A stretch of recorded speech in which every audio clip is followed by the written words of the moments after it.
আসসালামু আলাইকুম। সবাইকে অনেক অনেক শুভেচ্ছা জানিয়ে শুরু করছি আমার আজকের রেসিপি। আজ আমি শুটকি দিয়ে ধুন্দুলের নতুন একটি রেসিপি আপনাদের সাথে শেয়ার করব। ধুন্দুল যাদের ভালো লাগে না তারা এই রেসিপিটা অবশ্যই একবার হলেও বাসায় ট্রাই করবেন। আশা করছি সবার ভালো লাগবে। তাহলে চলুন শুরু করা যাক।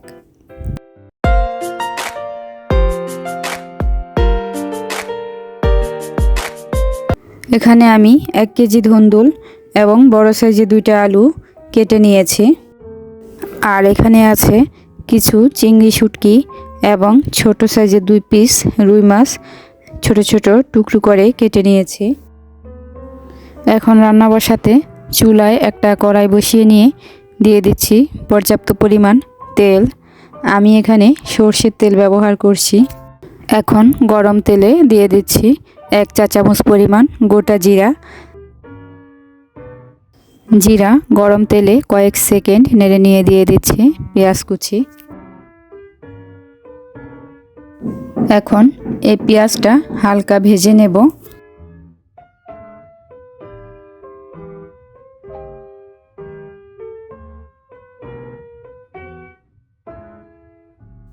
এবারে দিচ্ছি চিংড়ি শুটকি।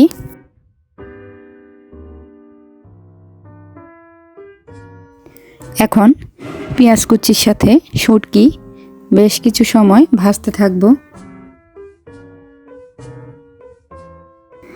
আর ভাজতে ভাজতে শুটকি এবং পেঁয়াজের মিশেলে সুন্দর একটা ঘ্রাণ ছড়াবে।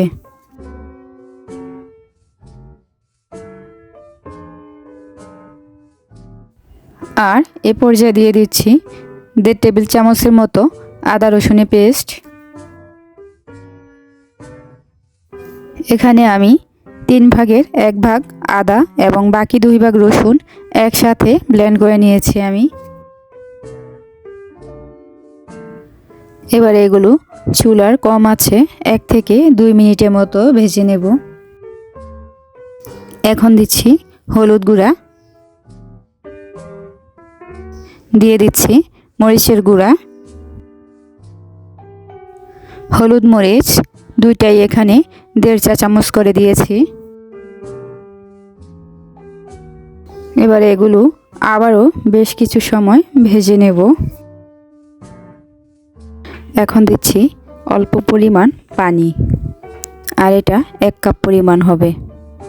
আর এর সাথে দিয়ে দিচ্ছি ছোট ছোট টুকরো করে রাখা মাছ এবং কেটে রাখা আলু। আলুগুলো আমি পটেটো ওয়েজ শেপে কেটে নিয়েছি। আর এই শেপটা একটু মোটা সাইজের, তাই সেদ্ধ হতেও বেশ কিছুটা সময় লাগবে। এখন লবণ এবং ধনিয়া গুঁড়া দিয়ে একটু মিশিয়ে নিচ্ছি। এবারে চুলার আঁচ কমিয়ে ঢাকনা দিয়ে ঢেকে রাখবো আলুগুলো মোটামুটি সেদ্ধ হওয়া পর্যন্ত। এখন প্রায় 15 মিনিট পর ফিরে এলাম। মাঝে অবশ্য কয়েকবার নেড়ে দিয়েছি। আর এই সময়ের ভেতরে আলুগুলো অনেকটাই সেদ্ধ হয়ে গিয়েছে। ধুন্দুল যেহেতু খুব কম সময়ের মধ্যেই সেদ্ধ হয়ে যায়, তাই আলু অবশ্যই আগেই কিছুটা নরম করে নিতে হবে। এখন ধুন্দুল দিয়ে সাথে অল্প পরিমাণ পানি যোগ করছি, যাতে ধুন্দুল নরম হওয়ার আগে এগুলো নিচে লেগে না যায়। এখানে আর কোনো পানি দেওয়ার প্রয়োজন হবে না। ধুন্দুল থেকে যে পরিমাণ পানি বের হবে সে পানিতেই বাকি রান্নাটা হয়ে যাবে। এখন এটা ঢেকে রান্না করব ধুন্দুল থেকে বের হওয়া পানিতেই এগুলো সেদ্ধ হওয়া পর্যন্ত। প্রায় 10 মিনিট পর আমি ঢাকনা তুলে দেখাচ্ছি ধুন্দুল থেকে কি পরিমাণ পানি বের হয়েছে। আর এ সময়ের ভেতরে ধুন্দুল ভালোভাবে সেদ্ধও হয়ে গিয়েছে। এখন রান্না প্রায় শেষ পর্যায়ে। আর এ সময়ে স্বাদ বুঝে আমি আর একটু লবণ যোগ করছি। আর সেই সাথে দিচ্ছি 1 চা চামচ জিরা গুঁড়া। শুটকির সাথে জিরার ফ্লেভার ভালো না লাগলে আপনারা এটা বাদও দিতে পারেন। আর সবশেষে দিচ্ছি কাঁচামরিচ।